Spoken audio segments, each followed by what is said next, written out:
Hi church, welcome to Heart for the House Sunday for 2023. I have always loved these Sundays and I'm so excited that we get together on a sacred day like this and bring some things that many of us have been thinking about and praying about and anticipating the opportunity to sow something significant into the kingdom. For me personally, it's been about, I think, 22 years that I've been involved in giving for Heart for the House. And I remember the very first time that I gave was when I got my first part-time job. I was at college, at university, and I remember feeling so excited. I only worked a handful of hours, but I could not wait to be able to invest in something that was bigger than myself. And I was passionate, and I still am so convinced that the local church is God's vessel to be able to see the goodness of God reach our community and our world. And I love that we're able to give today. From before we were married, I've been a part of these Heart for the House offerings. It's been well over 20 years. And in that time, we've sometimes called these weekends a miracle offering because when we come together as a community, we can really do something miraculous that individually we can't see happen. There's been so many incredible things that we've had a chance to be a part of by being a part of these special moments in church and giving in towards it. Through our giving last year, one of the key roles we were able to bring on is Jimmy and Megan in Boston. They are our campus pastors there and doing a phenomenal job already. And here's some of their story. So my journey with our church started actually in New York City back in 2011. I'll never forget walking through those doors of Irving Plaza where I got saved. And from there, I spent about 3 years at our church and really felt in my heart that I wanted to take a next step. And that for me was really digging into understanding why I believe what I believe and learning more about my faith, and made a decision to go to Australia to start Bible college. And at the same time, I was coming from Cape Town, South Africa, and decided that I too wanted to go learn more about God. And we actually ended up being neighbors in the same year, and that's how we became friends and just really grew our friendship. About a year ago, I truly felt like God was bringing us into a new season. And I had no idea what that looked like or what that meant, but I knew that God was transitioning us into something new. And then fast forward a few months, we found ourselves with the opportunity of coming to Boston and experiencing the room. And I think for us, we just looked at each other and we knew that that was somewhere that we wanted to continue to build on. And I think it came with a lot of trusting God in that season of like, okay, God, we have to move from the community that we've known into something new. But we knew that what was being built here in Boston was something exciting and that we wanted to be a part of. Like I said, I had a stirring in my spirit for something that God was going to do, and I had no idea what that looked like. I never imagined it would be us moving across country, but after speaking with Danny and Krishan and just like really hearing their heart and knowing how much they loved and cared for the people of Boston was very inspiring, and that just stirred our spirits to want to make the big step, a big leap of faith to move our family across country. And so far it's been such an amazing experience. It's been a little over 2 months now, and just being able to be in the room and get to know people and the people who have sacrificed time and have loved our church endlessly is truly inspiring. And yeah, I'll never forget, there was a moment when we came to visit Boston, this is the end of April, that I turned around and I looked over my shoulder and I just saw everybody in worship. I had this feeling of just a moment of anxiety, I guess, or feeling overwhelmed and thinking this could be real. And I'll never forget that feeling, because right after that I felt a tap on my shoulder from God, and he was just reminding me that, you know, this isn't on you, this isn't about you. Yeah. It was a humbling but also exciting kind of feeling, because I knew that God was tapping me on the shoulder, reminding me that, you know, I'm building my church. Yeah. And I knew that his spirit was in the room, and the question was whether Megan and I wanted to get on board with what God was doing in Boston. And it was such a peaceful reminder and feeling that absolutely right, that God's the one that's building his church, and we want to get on board with what God's doing in Boston. for me, the moment we officially moved here and we got settled, and I was just reminded as we're walking around our little town and we're just learning the different neighborhoods, how much I truly love it here. And it's a weird feeling because I'm like, I've lived in a lot of different places in my life, and I really felt like this could be our long-term home. And I think that has been such a refreshing thing for us, just knowing that, okay, we can call this place home and feel really settled, and we can see our kids growing up here, and we can see them growing up in church and being a part of our youth group and our young adults. And it was just like, it made me excited for what's ahead. The city of Boston is filled with such interesting, intellectual, amazing people. For us, our heart is to continue to pour into those people and to truly like inspire them with the gospel, so that when they do go out into their spheres, they truly are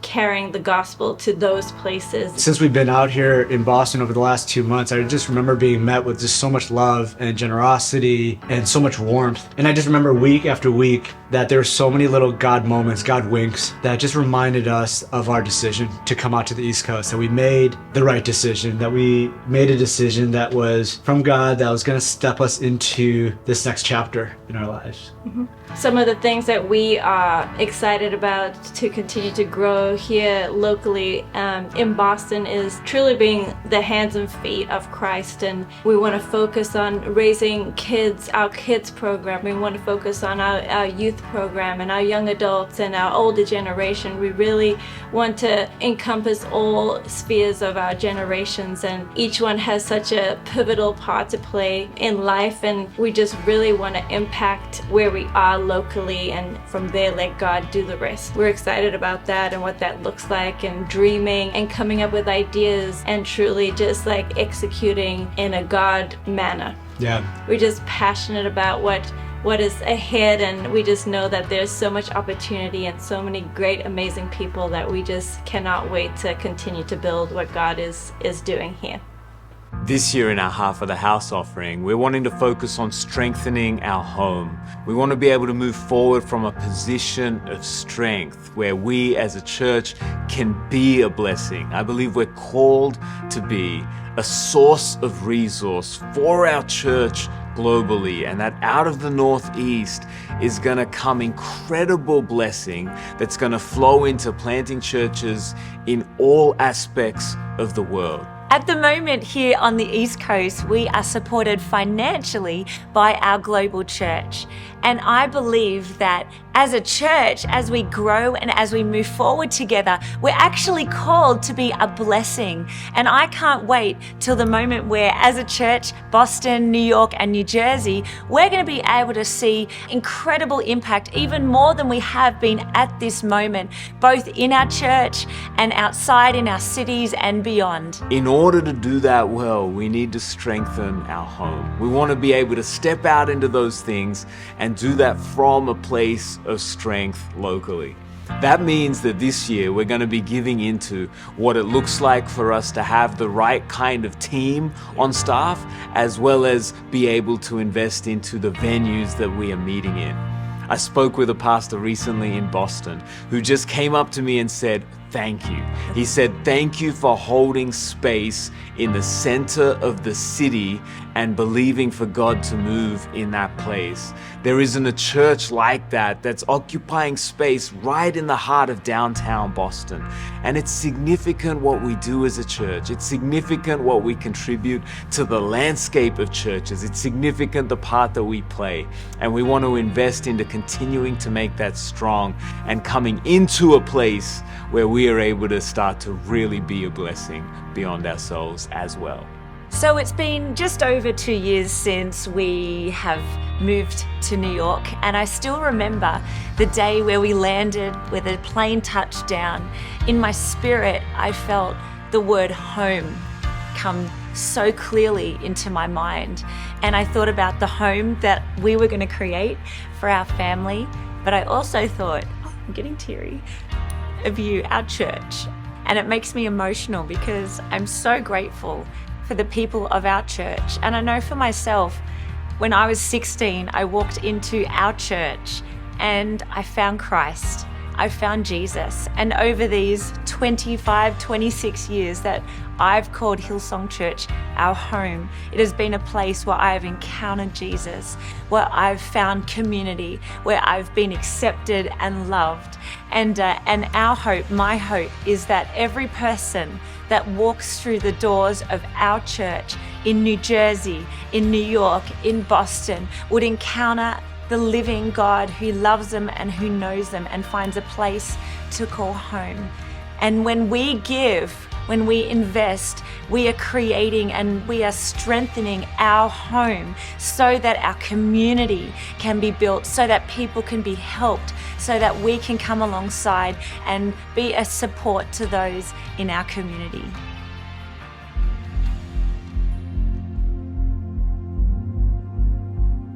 Yeah, well, it's amazing on a Sunday. We really look forward to being in an atmosphere where we can worship freely, where we can say hi to the families, to the people that we know, to our friends, to hang out after church, go grab a bite, to eat. Our kids definitely love being part of the ministry, and it's something that we can see how our week changes just by being in an atmosphere of worship and learning about God. And so I feel like for me, it's something that I look forward to. It's something that empowers me through the week. It's just a fresh breath of air. Yeah, and for me, it really just being part of that community, being surrounded by people that want to pray for us, and then also seeing the needs that may exist and helping out is just, it really builds our family, seeing our kids participating in the different activities in church. It's a motivation how they have built strong relationships and strong friendships. It's a really very, very motivating for us. There was a time when our marriage was in a real peril. We actually got separated. We're at the brink of divorce.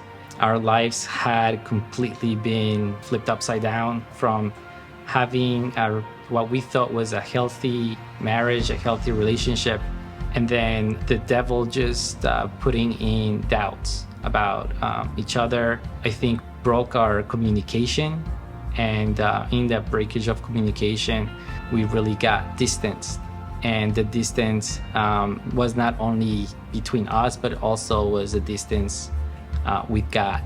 That really almost broke our relationship. And we had already had the 2 kids. Through prayers, really was where the family church had faith in us. They prayed for us, they lifted us up, and God really did something miraculous. And really we were able to stop looking at the world and everything else that was really separating us from each other. And we were able to put our eyes back on God. And we have been now restored, and our marriage has been strengthened with the support of the church. Yeah, definitely. I think when you go through those moments, it was really hard for us, but I feel like the backbone of who we are, it's very steady when you have a strong community, when you have people that you care about, and really knowing that someone is praying for you, that someone is looking after you, that they're sending you encouragement words. For me, in my case, my mom, my dad from far away, it was something that I could rely upon, just knowing that I had that support and that we could, turn our eyes to eyes and rebuild our relationship. I think there is beauty. There is beauty when you see what community looks like, with a community that believes in God and that is cheering you on, the miracles that God can do. I think for me, really, growing up in church, always felt that my relationship with God was very strong throughout my entire life, until I hit this point where I walked away. And there was a lot of pride in me from, trying to come back to my wife and get the family restored and all of that. And then through prayers, the blindfold that I had been put on was removed. And coming back to Christ, there was the sense that I may feel ashamed, not worthy. And it reminds me of the prodigal son and how the father received the son with open arms. And that is what I felt when I walked back into God, into the church.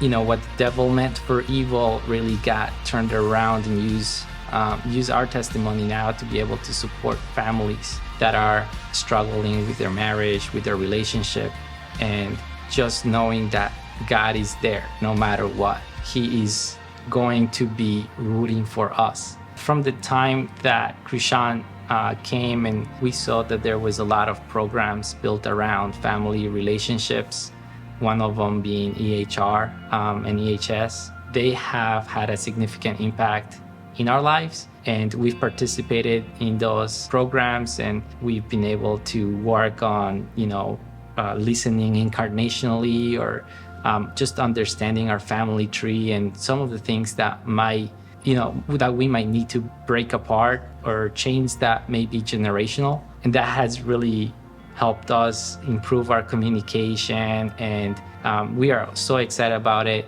with this new coming season of EHR that we've encouraged all of the people in our Connect group to participate, because it's really a game changer. And if I could encourage everybody, I think maybe is that there is a light at the end of the tunnel. And I don't know what everybody's going through. I don't know the seasons that people are going through, but I can explain from our experience, and just to know that God is there. He's working on your behalf. He's working behind the scenes. It might not see like the end is gonna, appear soon, but He's there working with you through your season. And don't ever give up. Nothing is impossible for Him.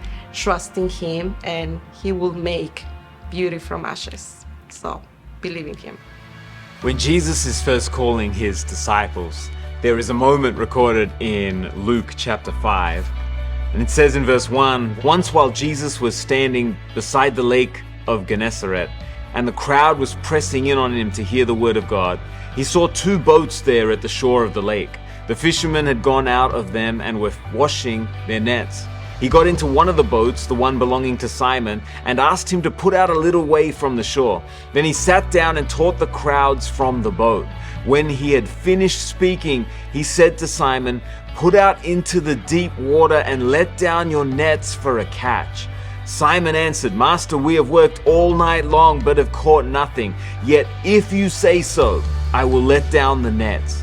When they had done this, they caught so many fish that their nets were beginning to break. So they signaled their partners in the other boat to come and help them. And they came and filled both boats so that they began to sink." I love this story right in the midst of Jesus calling His disciples, because Simon Peter's instinct, his reaction to the goodness of God, was to want to bring some people along to share it with him. The catch that would have sunk Simon's boat if he tried to contain all the blessing for himself, when it was shared, resulted in him being able to be sustained in what God had blessed him with, as well as him being able to be a blessing for others. I believe the blessing of God works like that. I believe that generosity is at the heart of the gospel, that as we receive, we give, and it creates space in our life for that blessing to be something that can be sustained. It's at the heart of what's taking place with forgiveness. We forgive others even as we are forgiven, and so we create a way for us to be a part of the forgiveness that God is pouring out. It's at the heart of what it comes when it comes to hospitality, the love that we have received and we give. It's at the heart of what it means to extend the mercy that we have received to others, and it's the heart of what it means for us to be generous in our resources. In what we have received, we're able to be generous towards others and be a part of God's kingdom flow in that way. Thank you, church, for your generous contribution, for your energy, for your love, for your passion, for the way that you serve week in and week out. Thank you for making church an incredible home for others.